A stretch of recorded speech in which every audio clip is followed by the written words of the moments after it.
Thank you very much to Orville and Alec Ash for organizing this, which gives, I think, Hong Kong, a place that's very dear to my heart, a rare bit of exposure. I'm really glad to have that. And also to see everybody turning out on a subject which, as I say, is dear to my heart. So let me first introduce the panel who'll be doing all the talking. I will shut up very soon. Starting from the right, I guess. Xu Xi, one of Hong Kong's most distinguished writers, who's also got a book that just came out. By the way, a little plug, Horizon Hong Kong. Mark Clifford, who's the head of the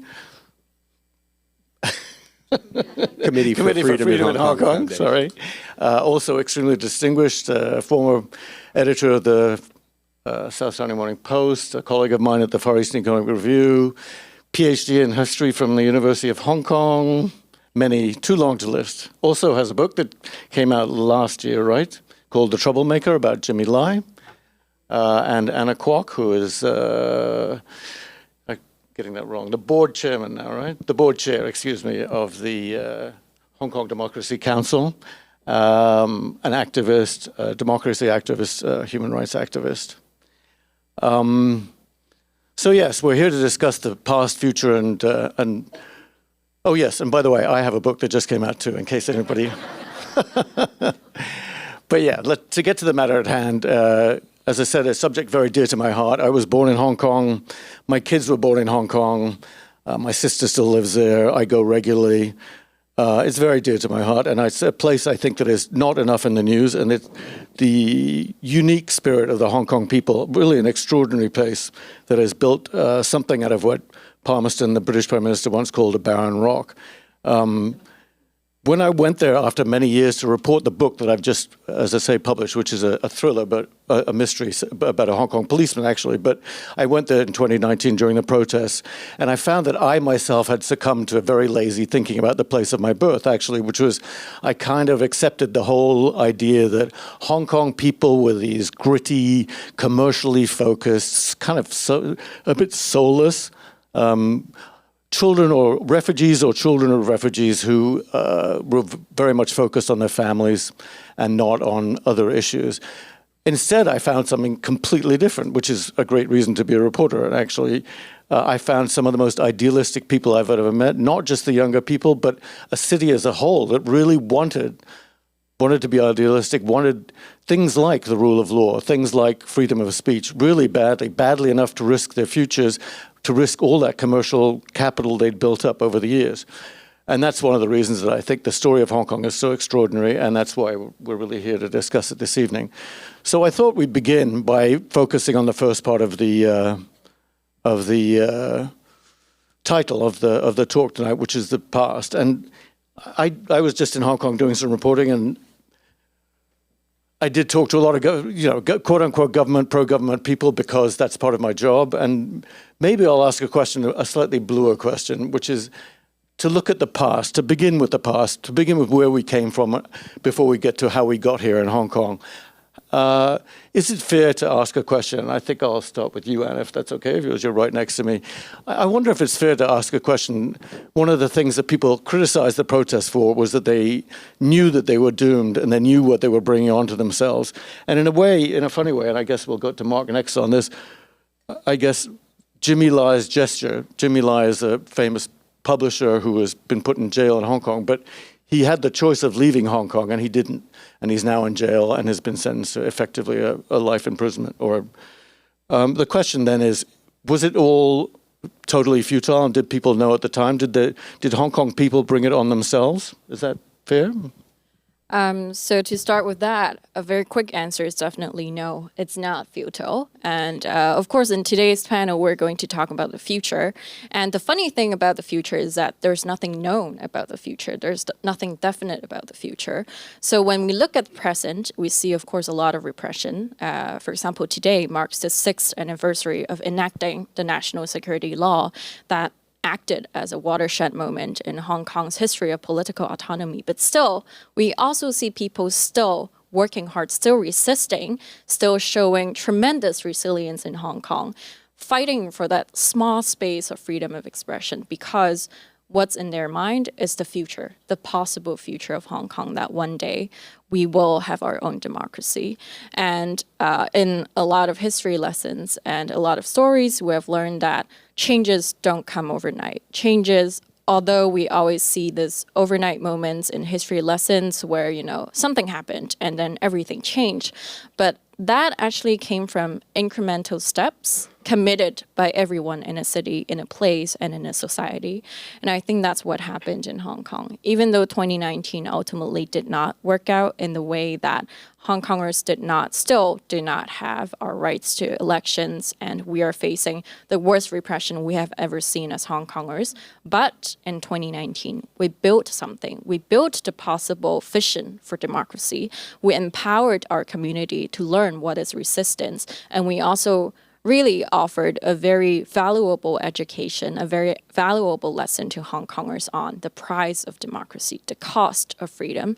And I think that is going to change Hong Kong forever. It's not the repression alone, but it's the lesson we learned from repression. Thank you. Mark, do you want to talk about Jimmy Lai, for example? Did Sure. he? Well, Jimmy used to say, we don't know if we can win, but if we don't try, we're not going to win. And I really echo, I think Anna put it so eloquently. I mean, I'm old enough to remember the Berlin Wall. I lived in Berlin. That wall was never coming down. October 1989, when I was in South Korea, Willy Brandt, father of Ostpolitik, knew East Germany better than almost anybody, said the wall's not coming down in my lifetime. And a month later, it was gone. Not because of what happened that month, but because of what had happened for the previous 30 years. And I think Hong Kong's challenge to the CCP was a real challenge. It was simply asking, at the beginning at least, asking China to keep the promises that it made to the people of Hong Kong, to Britain, to the international community, legal treaties. But it was beyond that. I think what was built, I would say it's not just 2019. Go back to the umbrella movement of 2014 or the anti-NSL march in 2003, or go back even to the 1970s, to the British colonial period. Getting back to what Simon talked about, I mean, this was a long, long march towards freedom and democracy that had been squashed during the colonial period. It was really, Chris Patten was the last governor, was too little, too late, but he did help raise the bar and help Hong Kong people believe in themselves. There's no colonial cringe there. I think Hong Kong people have a real sense of freedom. I don't know where it's going from here, but I can tell you that from 1991, when we had the first territory-wide elections for the Legislative Council, the City Council, until 2019, the District Council elections, the last free territory-wide elections, the pro-democracy camp always got close to 6 out of 10 voters every single time. And I don't know today if it's 8 out of 10 people in their hearts, or if it's 4 out of 10 be people who support freedom and democracy because, there's a lot of fear. But freedom is baked into the Hong Kong DNA because of the hard work that people like Anna and her parents' generation, or the generations before them, have put in. Thanks, Mark. Sushi? I'll just go way back to the past because I'm a fiction writer. I'm the one who doesn't think of it in as political terms, perhaps, as my fellow panelists. I think about the freedom swimmers long time ago in Hong Kong. I grew up there, who came to Hong Kong, and they were leaving China at the time, and we didn't want to have anything to do with China. But I think about then, and I think about now. I was just in Hong Kong earlier this year, and I was on the subway, and there were these 3 very pretty young girls chattering away in Mandarin. And I look at that, and I think back to the freedom swimmers. And I say to myself, yes, change happens. I was an Indonesian citizen. That's my family's from Indonesia, so I never had a British passport. I couldn't go to China.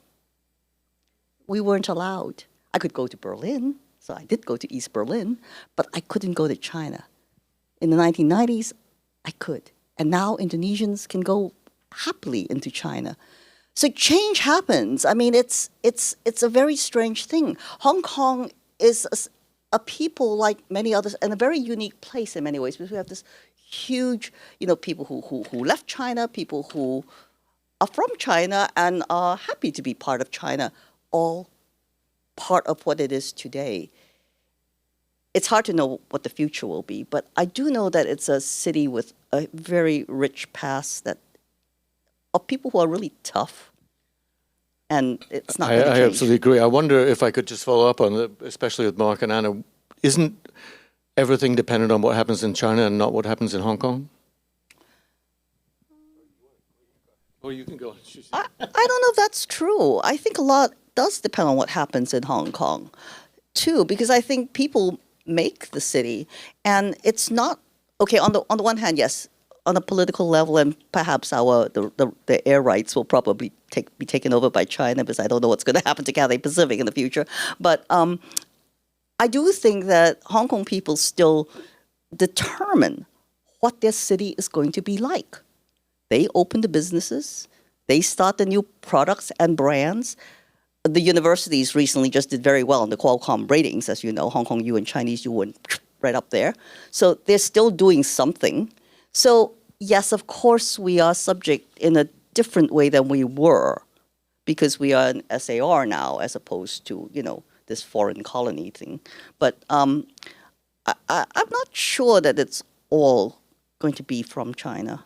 I think that Hong Kong people have made it clear that they're going to try to determine what their future is too. A lot of people are still there, haven't left. Please. Yeah, and I also think it's not really a dichotomy that either or situation that, it's either China or Hong Kong that changes. I think both sides have to change. And it's kind of a push and pull as well, because on one hand, you have the PRC trying to pull Hong Kong so hard to pull it into repression, to pull it into further national security framework. For example, in the 15th National Five-Year Plan this year, we saw that they are prioritizing a lot of national security framework in Hong Kong as well, and potentially also integrating Hong Kong's market into part of the national security framework. But at the same time, even if that kind of changes happen in China or from China, Hong Kong people or people who are operating in Hong Kong still have the chance to potentially push a little to expand their space of possibilities. So I think it's really dependent on both sides, and it's really a dynamic relationship between them that the future of Hong Kong, or the result we're going to see in Hong Kong, it's not only the question of how tight China wants to control Hong Kong. It's also how hard our Hong Kong people are going to push, or if the international community is going to stand together with Hong Kong. So I think it's a both issue rather than an either or in this case. Yes, but I mean, Hong Kong's history has always been determined by China. British policy was determined by fear of China. That was one of the reasons democracy didn't come earlier. I mean, it's really hard for anybody to imagine Hong Kong getting serious space. I agree with both of what you said, but I mean, let's be real here. Absolutely, yeah, absolutely. And I think that's a good opportunity to go from the past to the present, because we're talking about the present now. Let's begin again with you, Anna, if you don't mind. How bad are things in Hong Kong in terms of, you obviously have friends and so on. A lot of people have left, 200 and something thousand, right, have taken advantage of the ability to move to Britain. Other people, I don't think anybody's at the moment trying to get to Taiwan again by jet ski or anything like that. But I mean, it does seem to be a situation in which the people who are the people who are rich enough to either come and go, or just to go and go elsewhere, or take it. Middle class people have taken it with kids, have often left, leaving the people who have no choice there. Is that fair enough, or is that unfair, or what is your experience? In terms of repression, of course, I don't think anyone would say Hong Kong has an optimistic reality, and we actually see the worst repression we have ever seen, and we're expecting to see it get worse over the next decade. So just to put some numbers out there, as of June 18th, Hong Kong has seen 1,948 political prisoners, and CFHA has also done a lot of research into the political prisoner conditions we're seeing, which are getting worse by the year, because there is decreasing international attention, and also the Hong Kong government just does not care as much about international pressure anymore. And of course, at the same time, we're also seeing this intensifying transnational repression that is happening. The Hong Kong government is trying to use different legal frameworks, for example, the national security law that allows so-called extraterritorial jurisdiction to go after activists like myself. And most recently, for example, my dad, who's 70 years old, is put in jail because of the advocacy work I've been doing, because of speaking here, or in occasions like these. And we're also seeing the Chinese government actually, after successfully experimenting with Hong Kong, as we talked about earlier before this panel, they are now putting out this unity policy that actually would criminalize also any kind of activities against the CCP outside. So Hong Kong has de facto become this playground or lab for transnational repression, and we're going to see the worst of it because, precisely, as you mentioned, a lot of Hong Kongers have moved overseas. And the CCP is worried about the possibilities of Hong Kongers continuing with our advocacy overseas. So now they're exhausting all means to stop people from speaking out, to stop people from organizing, to weaken our communities. And that is the reality of our repression today. It's not localized to Hong Kong. It does not stop in Hong Kong. It actually would go everywhere with you as long as you're considered a Hong Konger. Mark? Yeah, I mean, I don't have a lot to add except that I think that the world has not woken up to what China is doing, and they are using Hong Kong as a laboratory. Anna was one of the first people to have this bounty on her head, $1 million Hong Kong dollars for the successful prosecution. That's about $130,000. The chief executive of Hong Kong said that he would hunt down Anna. I've got 2 colleagues who have bounties on them, also Hong Kongers. Funny, they haven't put them on the white people, but they're going after people that they think are more vulnerable, people who have families in Hong Kong. And the chief executive said that he will hunt them down to the ends of the earth like rats. This is how the Hong Kong government thinks of people like Anna. And I think now we're seeing this with this ethnic unity law that's just taken place a few hours ago. China has now moved it to the Chinese level. It's not just the Hong Kong level anymore. Can you expand on that a bit? Because I don't think people are familiar. Yeah, I mean, it's basically a national security law that says anyone, anywhere who does things that we don't like, that we regard as kind of splittist or undercutting the unity of the Chinese state, is subject to our laws and our reach. They've already done this. Again, I think Hong Kong is where they experimented, and now they've moved it to worldwide. And it isn't only, it is people of Chinese ethnic heritage who are bearing the brunt of this. But my friend and colleague Benedict Rogers, who started Hong Kong Watch, has faced harassment in the UK, people sending threatening letters, sending letters to his mother, standing outside his house, being threatened with arrest under the national security law. These are all the Hong Kong authorities doing it. I think this is what we, activists everywhere have to look forward to now. And it's very, very disconcerting, but I think we just keep pushing back. Shishi, do you want to talk a little bit about culturally? Is there anything? The thing that I find interesting is that, yes, I mean, I have friends who can't go back, who had to leave, especially from the universities who might have been involved in the protests. And so they gave up very good jobs and left, and are staying abroad. But at the same time, the sphere I operate in is more in literature and the arts and, the soft side, not the political side. I am struck by how many people want to go back to Hong Kong. The kids who went to Canada, to Britain, to Australia, whatever, especially the ones who are writing or musicians or whatever, they see it still as a vital place to go back because they can do something there. And that's who they are. If you're an artist, where do you draw your inspiration from? Where you're from and who you are. And you can't get away from the fact that Hong Kong is who you are. I mean, one of the reasons I still go back, I live here now, but, I lived in Hong Kong until about 2018. I still go back because every time I'm back, it's kind of like I feel a piece of myself there. And that's what I want to write about. And that's what I want to think about.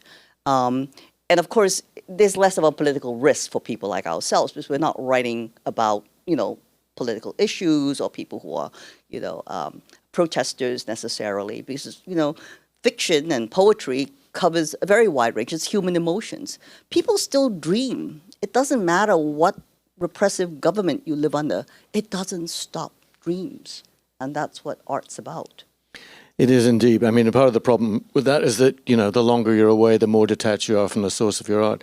And there's no question, somebody I was talking to the other day said that Hong Kong people in England are known to, as jokingly, as Wenwees, because every sentence begins with, when we were in Hong Kong, which is... It's also it's funny, but it's also really sad because it speaks to the longing people have, and I think people maybe forget to some extent that when I was saying earlier what had been constructed in Hong Kong, it was not just a huge commercial success. It also had the longest lived people in the world, a fantastic medical system, a really good administration, and bizarrely the best police force in Asia's finest. But before they went tribal and mad, they were really good, and a real sense of community. And that's what struck me when I was doing the reporting, as I say, that there was this really united sense. That's what got 1 million people on the streets. I guess my other question, talking about the presence, though, is there any sign of, because I looked for this in reporting, and it's really difficult to find apart from a few minor examples, like people standing up and using the Hong Kong football team, for example, as a way to protest against China. But do you guys see any signs of continued protest or resistance? Is that still existing, or is it now so the government has spent a long time, has got this new category, well, not new, soft resistance, which means it can pretty much crack down on anybody. Can you talk a little bit about whether people are resisting and what that soft resistance means? People are definitely resisting, but now they're using creative means or means that were not really thought of before, because back then we had the right to protest on the streets. But for example, resistance now happens in court. You see Chow Hang-tong, one of the people who are still trying to defend our rights to express ourselves. She writes letters and articles and a lot of essays saying why the right of expression, the freedom of expression, it's so important and significant to Hong Kongers. And actually, a lot of these don't get reported as extensively as they should, because these are really people speaking from their truths, speaking from their hearts. And imagine she has been detained for years, and she's still trying to fight for that freedom, trying to explain to the world why we're fighting for that freedom. And at the same time, very recently, one owner of an independent bookstore in Hong Kong, the owner called Letitia Wong, she also got arrested. And the reason is because she was trying to host seminars in Hong Kong. And they were not even to discuss, strictly political matters. It was book discussion, it was building a community, building a place where people could feel safe to just share their ideas. And still, she got arrested. And she was also selling books, for example, The Troublemaker by Mark, that talked about Jimmy Lai. And these are ways that, for Letitia, of course, when she was doing that, she knew the day that she would be arrested would come. But still, she decided to do it because she sees that as an important thing to do when you're being repressed. One thing that comes up, I think, pretty frequently, I've observed from people who are still resisting in Hong Kong, is that they talk about the idea of a choice, of a decision, and of freedom. When we look at Hong Kongers, of course, we think that Hong Kongers don't have any freedoms left. That is true. The Hong Kong government wants to squander it. But at the same time, a lot of people who are still resisting try to argue we actually still have freedom in our brains, in our thoughts, in our hands. We have the decision to still resist. And that is to resist knowing the cost of your resistance. And I want to urge people to remember them, because even on June 4th, just a few weeks ago, many Hong Kongers still marched outside, even though it was not an organized protest in any sense, but people went to the place we used to have annual vigil, and people just walked around casually, randomly, and when they were arrested or questioned by the police, they said, "Oh, I'm just here for digestion after dinner. I want to take a walk around." Is that not allowed? Well, you cannot bar someone from walking around on the streets, right? And that's how Hong Kongers are still resisting. We just have to be creative. And for people who are outside, we have to look. We should not forget them. We should not neglect them. Resistance doesn't have to be millions of people on the streets. Resistance can be a single person saying things that they think are right, even though they know the cost of it can be grave. Yeah, I just want to underscore what Anna said. I mean, the creative ways of resistance are mind-boggling. I think on June 4th, someone was arrested for having a piece of ribbon 6 yards and 4 inches long for 6'4". Letitia Wong, one of her crimes was selling candles. They were just normal candles, but they were sold for $6.40, you mentioned earlier. We're seeing just a lot of just fun, creative things. It drives the authorities absolutely insane. And I also think it is important to mention court, because court is still different in Hong Kong than it is in the mainland. And Chow Hang Tung is one of the most remarkable dissidents of our time. And I think we'll be, if we have anything to do with it, you'll be hearing a lot more about her. More than Jimmy Lai, more than any of the other defendants, she put the government on trial. She put the Communist Party on trial, and she was very explicit about that. She told them they were breaking the law, that they were breaking their own constitution. She put a 200-page submission in for her final testimony, and that's being translated into English. That will be, I think, more widely. Mark, can you give a little background on her? Sure, I'm sorry. Yeah, Chow Hang Tung was one of the most brilliant students of her generation in Hong Kong. Got a all expenses scholarship to do a PhD in geophysics at Cambridge, which she did. In 2008, when the Sichuan earthquake hit, which I can't remember the number of people it killed, but around 100,000 or 250, I think. And she came back and she realized, yeah, there were some tectonic plates moving, but this was a man-made, a human disaster, because schools killed tens and tens of thousands of people, and right next door, government officials sat in their nicely built offices while the tofu buildings killed innocent young people. And when their parents tried to protest and get accountability, it was the parents who were harassed and arrested and thrown into jail. And so that started her path to activism, and she became a barrister. And I recently met with a guy who had been her master when she did her pupillage, and he's been involved with her legal defense. She is absolutely incredible. She's kind of, I don't know if we, just reach for, comparisons of Mandela or a Havel. I mean, she's a brilliant writer, and she's put in solitary confinement a lot. When she goes on hunger strike, they throw her in solitary confinement. She's been incredibly brave, and I just want people to realize there are these cracks. There is this space. There are still 7.5 million people in Hong Kong, and as I said before, I don't know if it's 80% or 40% who are resisting in their hearts, but people are resisting. And the court system, I'll finish just with this one thing. When the national security law came into effect, which was 6 years and about 6 hours ago, I've read a lot of the statements by pro-Beijing people, and one of them said, "You'll have the right to be found guilty in open court." And of course, I'm like, oh, guilty, right. Then I realized the open court thing is really different, because what Chow Hang Tung is able to do, what Jimmy Lai was able to do in a 155-day trial, of which Jimmy was on the stand for over 50 days, is they're able to speak. Their supporters, foreign diplomats, the foreign press can come. So we have to realize that there are these cracks, and yeah, people keep resisting. Indeed, yeah. Sushi? It's interesting. You can't legislate people's inner lives.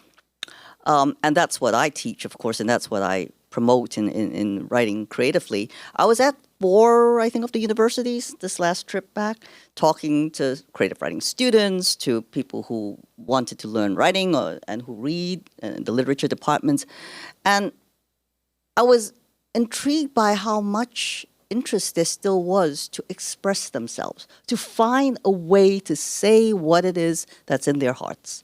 So, I teach the creative approach to doing it, and maybe it's not going to be the $6.40 thing, but, that's a very nice little detail that somebody could use in a story.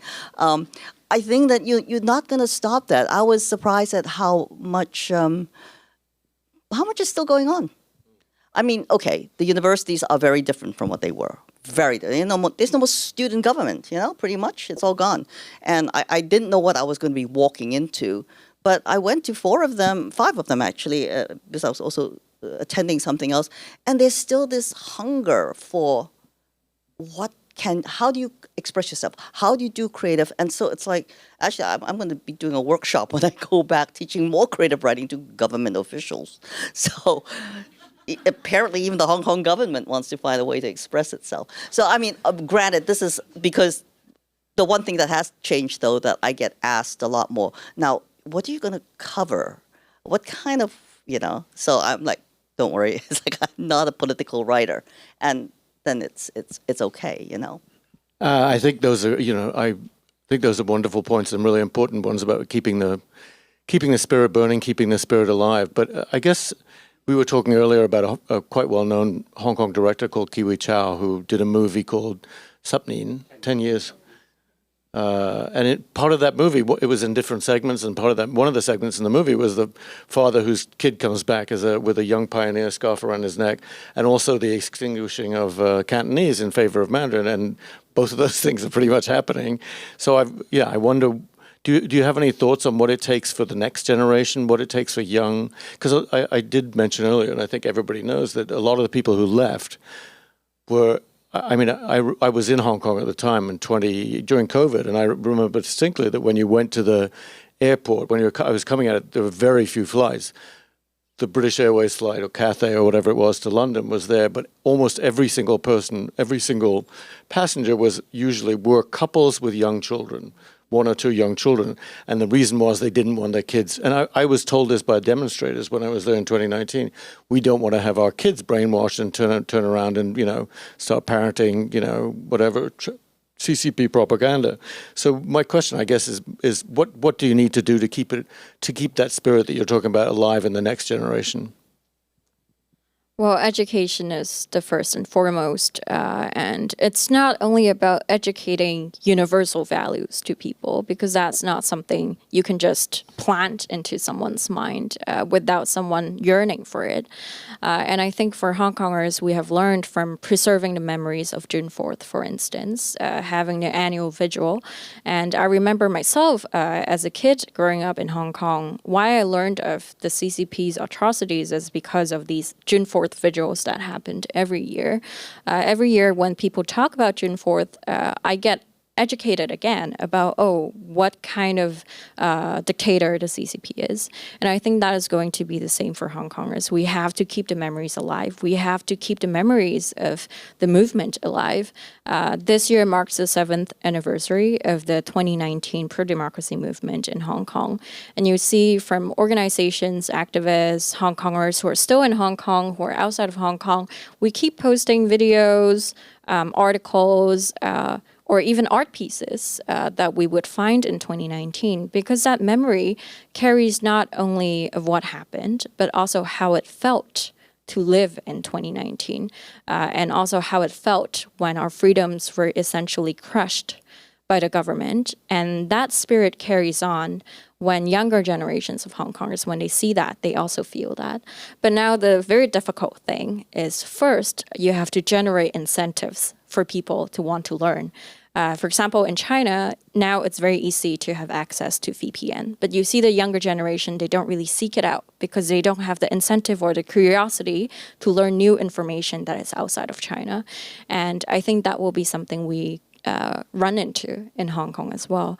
And secondly, you also have to show people why that matters, why something so ideological, something that is not apparently very impactful on their immediate life, that why should they care? And that is something, that is why we have to keep telling the stories. We have to tell the stories of those who are in jail, because one day it could be anyone. And I think that is what it takes to keep these memories alive and to keep the next generations aware of what's happening and to have them fight in the movement as well. Mark? Yeah, I mean, that's really for Anna and Hong Kong people to answer that question. I guess from the perspective of an overseas activist and author, to be a political prisoner is bad. To be a forgotten political prisoner is perhaps the most painful of all. And so what we abroad are doing is making the people of Hong Kong, the We think, and Anna said before, there are about 1,948 political prisoners since 2018, 2019, of whom we think about 300 or so are in jail. And some of them, like Jimmy Lai, Benny Tai, in for 10, 20 years.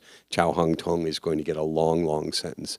And we have to make sure that those people aren't forgotten, that the world knows, and that Hong Kong knows that the world hasn't forgotten them. And that's true for, I'm not saying Hong Kong is one big prison camp, because it's not, but the Hong Kong people need to know that they have hundreds of thousands, millions of allies around the world who won't forget. You know, the diaspora is still going to speak Cantonese. Anytime you find the Hong Kong diaspora, I just speak Cantonese and it's not gone.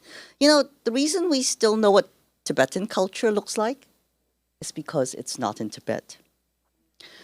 Some of this Hong Kong culture will survive simply because there is a diaspora that is intent on keeping it alive.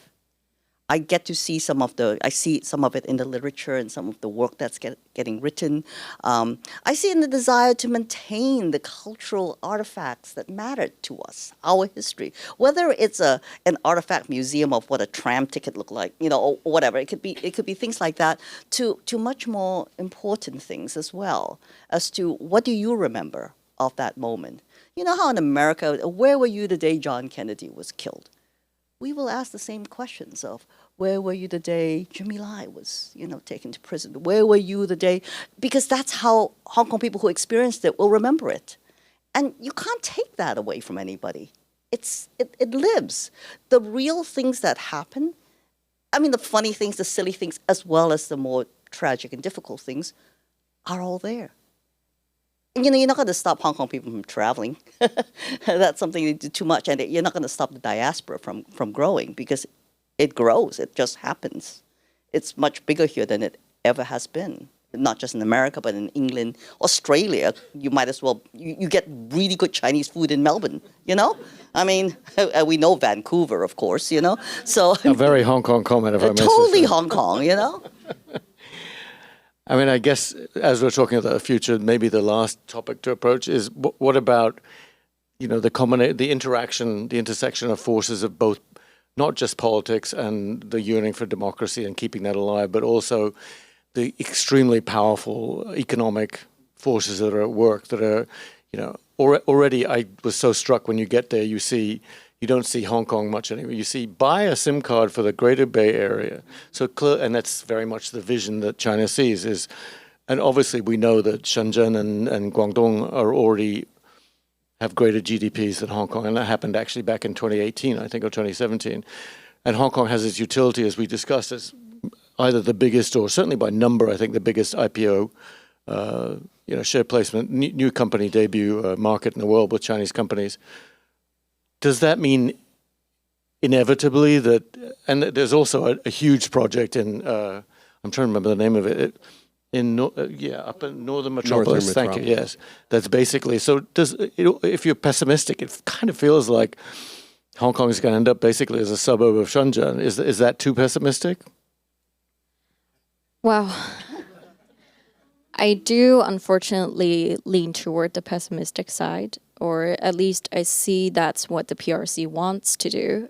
For example, earlier this year, they released this white policy paper that talks about centering Hong Kong's planning around national security, which I think is actually party security, the party being the CCP, of course. And in that paper, they did say that everything in Hong Kong should be integrated to support the national security, to safeguard national security in Hong Kong.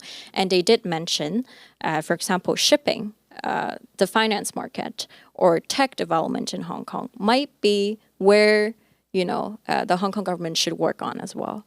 And in the same year, of course, just a few months ago, we also heard that Hong Kong is having its historic first 5-year plan.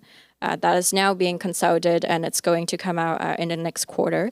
And I think all these signs do line up in a way to show Hong Kong heading toward this trend where we see the market is no longer the priority of Hong Kong.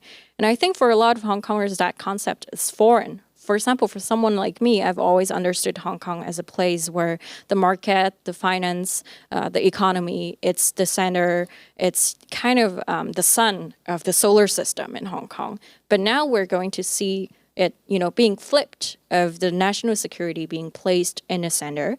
We have seen a lot of new laws being enacted in the past few years, and I think there's an aggression and ambition from Xi to actually ensure that Hong Kong can be utilized when the moment comes for him to capture Taiwan or for him to expand globally. And that's what I think they're doing. And that's why they're also expanding the IPO market. We see out of the 6 AI tigers in China, 4 are expected to have IPO listing in Hong Kong by 2027. Sorry, what 6 what tigers? AI tigers. So they are the gigantic AI firms being encouraged and being supported by the Chinese government to outrace every other AI companies around the world, and specifically, of course, in the US. And we're also seeing the CCP is enacting more programs in Hong Kong that ensure its Belt and Road initiatives will use Hong Kong as a springboard. For example, in this week, I think the government also kept saying that Hong Kong will act as a superconnector to bring these Belt and Road initiatives outward. The term they used was 走出去, 走出去, which means to walk outside. So they want Hong Kong to be the person or to be the place bringing all these Belt and Road initiatives to the Western market, to the US, to the global market, and that will be the role of Hong Kong. So we'll see tighter control, not only politically, but also economically, in the sense that Hong Kong will be integrated. Its market will be utilized fully by the CCP. Mark, do you agree with that? No, I'm just not as pessimistic. I just don't. I think it's this really for Xu Xi as well. I mean, I think the Hong Kong cultural identity stays. I think we've seen this around the world, whether it's the Basque region or Quebec or other places, where as nation states get bigger, there is a push and pull. And a lot of local people really want to keep what makes their place special. Now, obviously, dealing with the CCP is dealing with a beast of a different sort. But hey, I just don't think it's going on forever. I'm not somebody who thinks China's about to collapse, but its economy has decelerated dramatically. You have heavy demographic headwinds. And you've got continuing political struggle and turmoil in the highest levels, certainly of the military. So I don't know. I'm just not convinced that the Belt and Road project, I don't want to say it's a failure, but it certainly has not done what Xi Jinping set out to do, a decade or so ago. So, I mean, China's, we may find that it's, Xi Jinping's, just walking on clay feet, or I just don't think the trend line of the last 30 or 40 years just continues uninterrupted. So we play for time, we play for history, we play for the future. The interesting thing, being somebody who's part of 2 very large superpowers, America and China, this is the one truth I know as somebody who writes about ordinary life. History and politics is what's happening while you get on with your ordinary life. I don't really think most people care what goes on in Beijing, as long as they can operate around it.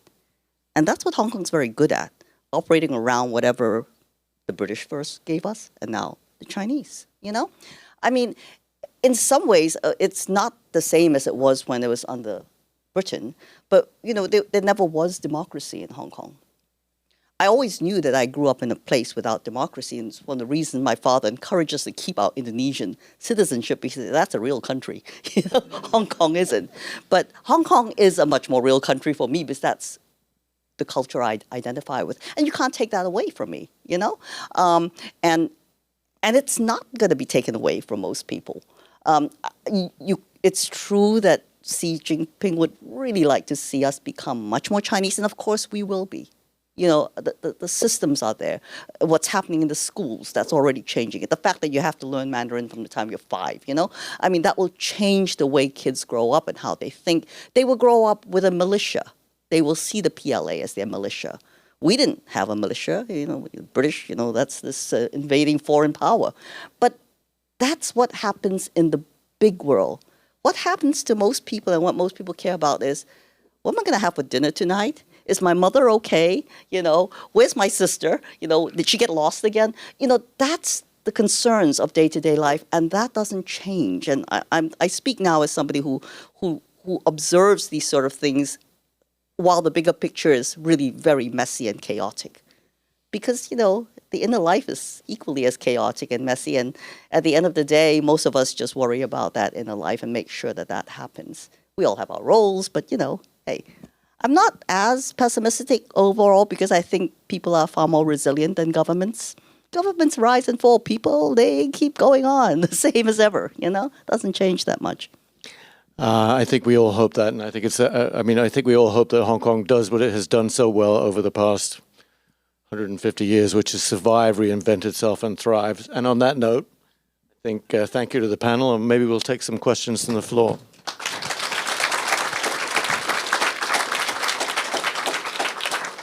Anybody? I think we'll have to pass you the microphone, and if anybody would like to, I guess at the back first. Hi, everyone. Thank you so much. It's really, really excellent panel. I lived in China for about 25 years. I did a lot of work on thinking about civil society in the People's Republic of China. And a trend I'm noticing lately is Chinese NGOs, Chinese PRC NGOs setting up offices in Hong Kong. And on the one hand, you could look at this as sort of expanding internationally, getting more freedoms and more opportunities, able to raise money internationally that they can't do from inside China. So that seems like a positive story. On the other hand, there are people who say that this is really a Chinese PRC party effort to to go out, to sort of use these NGOs as a way to push out sort of the PRC into Hong Kong society and beyond. And so I'm just wondering, and maybe Anna has a good perspective on this, but anyone, sort of how do you see the emergence of PRC Chinese civil society organizations moving into Hong Kong? How do you see that trend? Is it positive? How do you see it? Yeah, it's definitely a very interesting question because as we are talking about this, there are also a number of NGOs who were forced into closing in Hong Kong because of political pressure. And I would say in this situation, it's very crucial to look at the nature of the NGO, the kind of topics they work on, the kind of people they have on the board. But at the same time, in recent years, there have been a flux of younger Chinese people moving into Hong Kong because they actually really like Hong Kong civil society in the past, and they want to kind of replicate that, but in other sort of issues. So I do think there is a space for that, and there is the potential to open up Hong Kong with this presence and surgence of the sort of new NGOs, to open it up a little for a new kind of civil society. But I still think for extremely sensitive political issues, then it will be very hard to imagine them having this space in Hong Kong.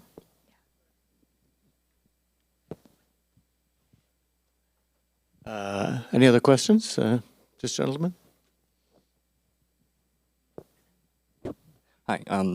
I was just wondering if the panel could talk a little bit about the state of private sector economy in Hong Kong.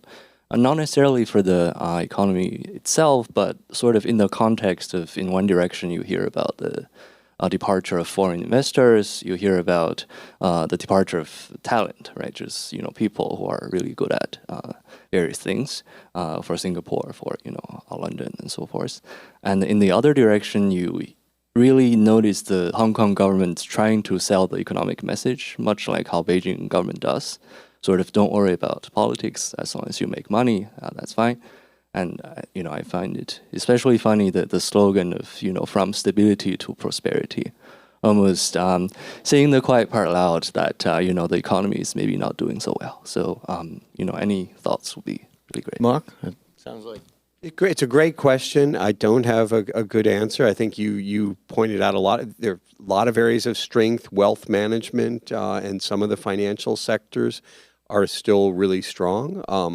I think business realizes that it's in a new environment there. I mean, a lot of people did leave Hong Kong. I think a lot of Hong Kongers left, but mainlanders are coming in. And so, I mean, Hong Kong does, I'm not super pessimistic. I was just thinking about Hong Kong over the last 150 or so years. My PhD work was on post-war, post-1945 Hong Kong. And from the end of the war or right after the war, there were, a million and a half people in Hong Kong. By 1960, there were 3 million. You think more than 1.5 million refugees came.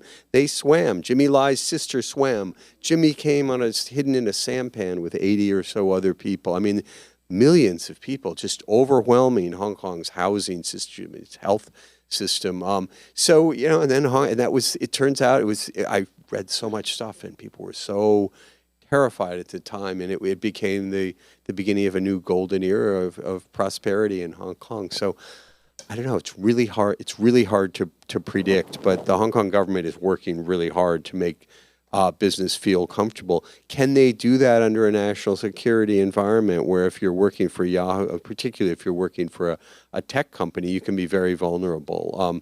So I don't know. The U.S. government just boycotted an APEC meeting in Macau because U.S. diplomats can't go to Macau, even though they're supposed to cover Macau from Hong Kong. So I don't know. It's a really interesting push and pull, I think was what one of you used.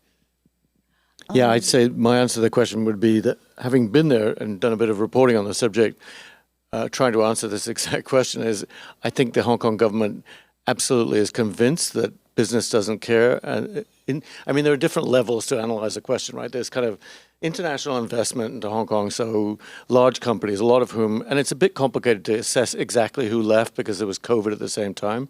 So a bunch of expats left, some of them moved to Singapore. A lot of those people some of the people moved back, but so did some of the places that moved their headquarters. A lot of those people, I was there during a huge financial conference, everybody from Pfizer to a lot of pharma people. There's a new board listing biotech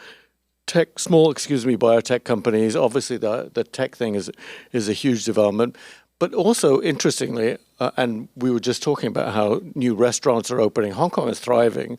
Not only that, I talked to Alan Zeman, who was the guy who invented Lan Kwai Fong, and he was stressing extremely strongly that, I came here, he was really Czech, there's a land of opportunity, all that kind of stuff. But the funny thing is now a lot of young Europeans are going, French people, Italians, whatever. You do hear it spoken on the streets a lot. There's a lot of young expats going back to Hong Kong, and they don't seem to care about the political situation. And they're finding jobs and they're finding opportunities. And obviously the government is thrilled, really thrilled, and it does contribute. So I would say, I think on this one, the government's probably going to be okay because of the natural advantages and the same old thing, the connection to China that Hong Kong can still benefit from because it is still separate.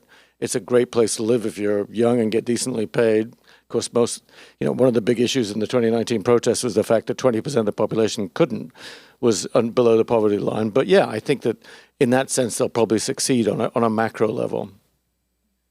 I think it's really interesting what you just shared because I think for a lot of on-the-ground Hong Kongers, for example, I go on social media and I see them reflecting how many restaurants and storefronts have actually closed over the past few years in various regions, but mostly in the more residential areas. And I think one thing that is really showing how a not transparent government, the problem is that we don't have data. We don't have a lot of information about how Hong Kong really is at the moment, how the market is really performing, what kind of policies the government are actually planning to roll out. It's basically a black box. And I think that is a situation businesses in Hong Kong have to deal with as well. When they do risk assessment, it's getting more and more difficult to find those data points, to have actual predictions that may match the future because nobody knows what the government is thinking about that day. So I think that's perhaps also an answer to the question that The problem about the economy is that instability still stays, no matter what the government is trying to portray or say.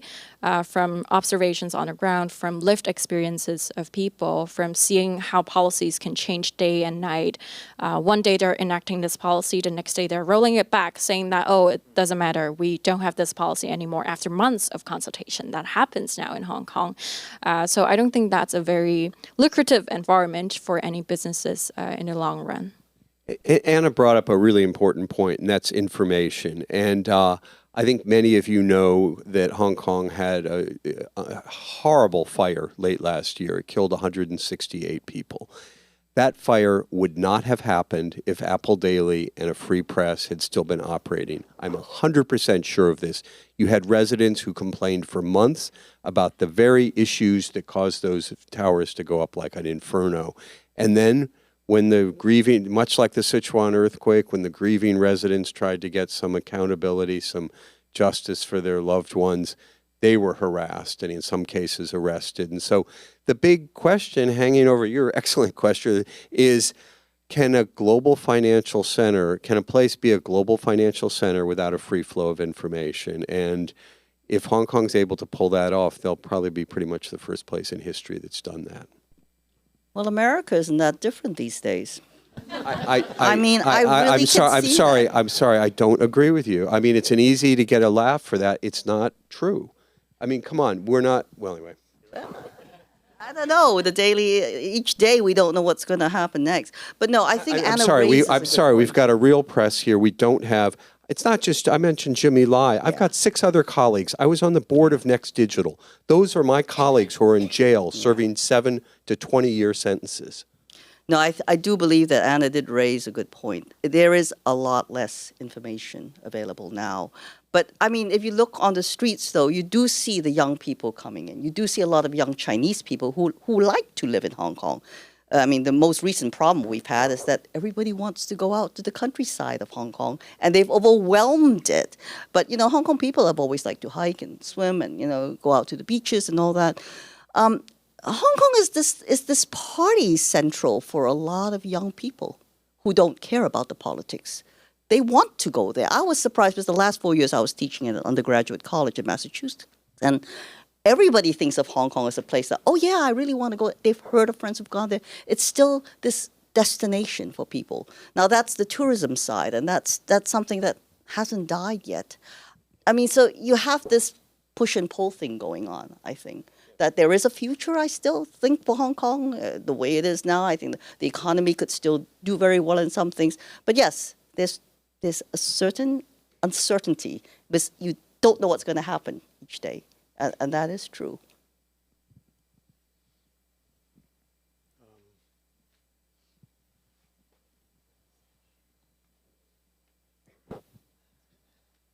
Thank you very much. This evening was supposed to be about Hong Kong past, present, and future. Past began in 1918, apparently.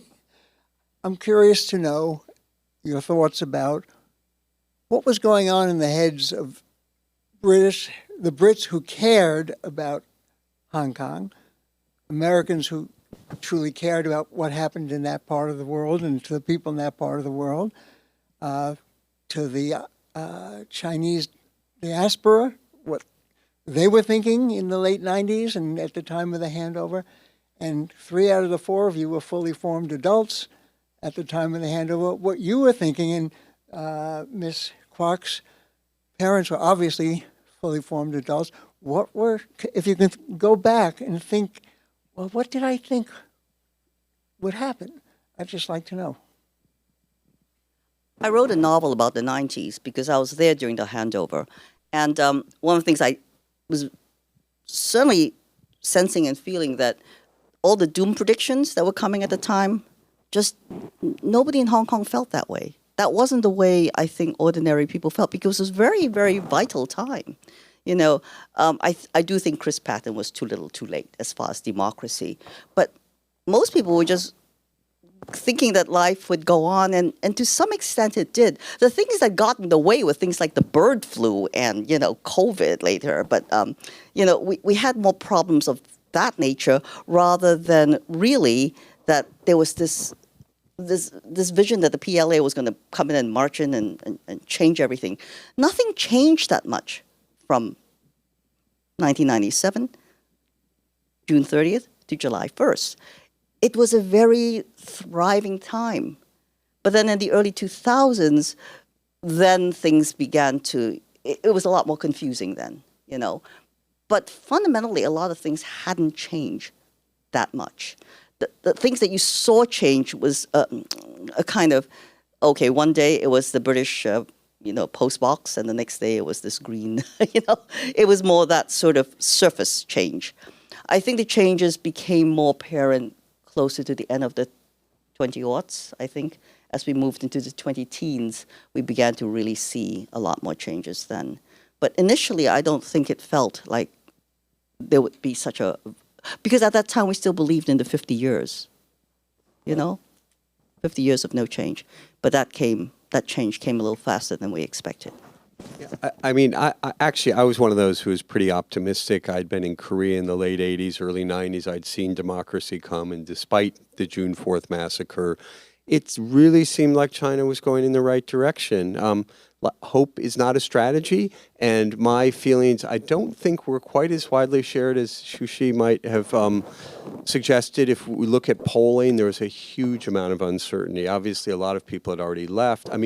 It was uncertain. I remember seeing actually Jimmy Lai, who I first met in 1993, speak at the Grand Hyatt, packed 500 plus people. Al Newharth, who some of you may remember was the founder of USA Today, that had been the head of Gannett, was interviewing Jimmy, and Jimmy just started crying. He said he expected to go to jail. And I'm like, wow, really? Because that's not how I was thinking. You saw the PLA march in, and then they just went to their barracks. They were a lot less trouble, honestly, than the British, who, they were just out in the community causing trouble a lot more.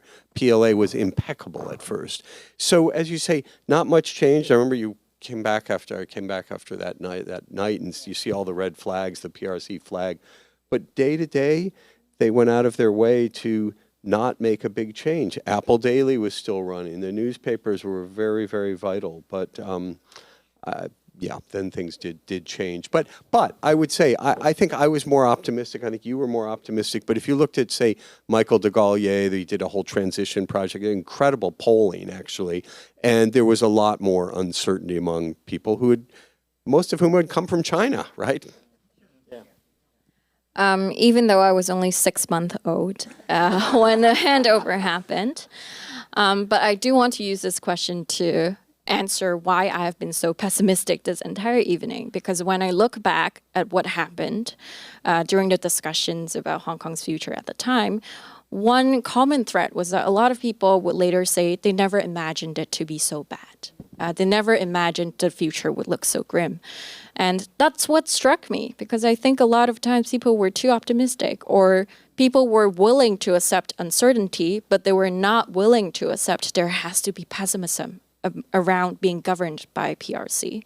And that's why I think my generation wants to be more pessimistic these days, because we want to be prepared for our future generations. We want to ensure that we have imagined the worst. We are preparing for the worst so that we can actually welcome a better future. I think that was really well said, and I only add that in terms of if I may move on slightly from your question, in terms of the optimism and nurturing the spirit which we've been discussing, I lived in China for many years, and one of the things that still makes me kind of tear up is if you remember during the Tiananmen protests, where CNN had a crew, because the Beijing University is 15 kilometers or so outside. In fact, moved by the Communist Party right from the back of Tiananmen Square, where it originally was, Beida, because they knew that students protested, so they moved it 15 kilometers out. During the Tiananmen protests, the CNN crew were in a car, and they were cycling next to a kid, a young guy of maybe 19, a typical Chinese looking, and they said to him, why are you going? And he just looked at them puzzled, and he said, because it's my duty. And that's the spirit I think you're talking about. And during the white paper protest, there was a young woman in this case who was interviewed, and she said exactly the same thing. And I don't think she could possibly have seen that interview, which was in 1989. And I think that's the kind of spirit that you're talking about that persists, especially obviously in young people. That would be why I would be optimistic about preserving Hong Kong. Sorry. Okay, last question, please. Yeah, thanks for everyone, the fantastic panel. I'm just curious about the questions to Anna, Mark, especially. So from your view, is it more political reasons or economic reasons caused the protest in Hong Kong? Because from a lot of people, like I'm from mainland, a lot of people like me would think that it's more economic. You use the word undergrounders, right? So people living in the underground means that they're poor people, not that rich people. And somehow these student doesn't have that much money as well, and they're looking for their future. They feel bad. Is it more just like political for freedom, or it's just like they don't see that future is bright because they're gonna be waiting for a long line, waiting for some housing stuff, and their earnings maybe not that bright because they're not at the upper, not even get a chance to the middle class, something like that. Just a question for that. Actually, 100% what? Not financial. Yeah, I would agree. It's and Simon alluded to this before. This is the CCP line, and it's about finance. That it was the rich tycoons in Hong Kong who just, made it so people couldn't get apartments. It was about freedom. I was out there. I was there in 2003. I was there in 2014. I was there in 2019. It was about freedom. Yeah, and I do have to clarify the term on the ground. When I invoke it, I do mean people who are in Hong Kong. It doesn't mean, people who have a particular economic class or people who are poorer. It just simply means people who are in Hong Kong right now, when I say on the ground. As for the question of political versus economic reasons, I do want to thank you for raising that question because I think it's a very good moment for us to clarify the intention behind the movement as well. Hong Kong's movement is actually one of the anomaly, I would say, in social movements where the majority of the participants are middle-class people, are motivated purely politically, not economically. And for example, myself, I came from a pretty, not a poor class, and also a lot of the people who are protesting, they also gave up their college education. A lot of the protesters who were jailed are lawyers, accountants, professionals, people with a six-digit figure salary, people you would never imagine would be on the streets of Hong Kong protesting, breathing in tear gases, giving up their life just to have freedom in Hong Kong. And I think that really speaks to how special and unique the movement in Hong Kong is because it's not sparked by any economic reason at all. It's not because of a housing crisis. Of course, the housing crisis is a part of a political problem in Hong Kong as well, but it was not the primary concern at all.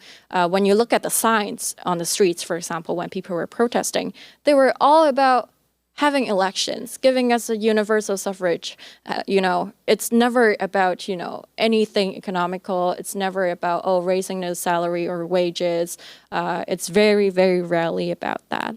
So I think that would give a more authentic lens into understanding the Hong Kong movement. You can always go back and watch interviews or, slogans, signs that were written on the streets. I think that really speaks to the spirit of the movement. If you walk through 2014, because I was there, if you walk through all those protest sites, it was not an economic protest. It was clearly a political one. There was no question. And 2019 was even more so, yeah. That seems like a great place to stop. I'd say thank you again to the Asia Society and also to the panel.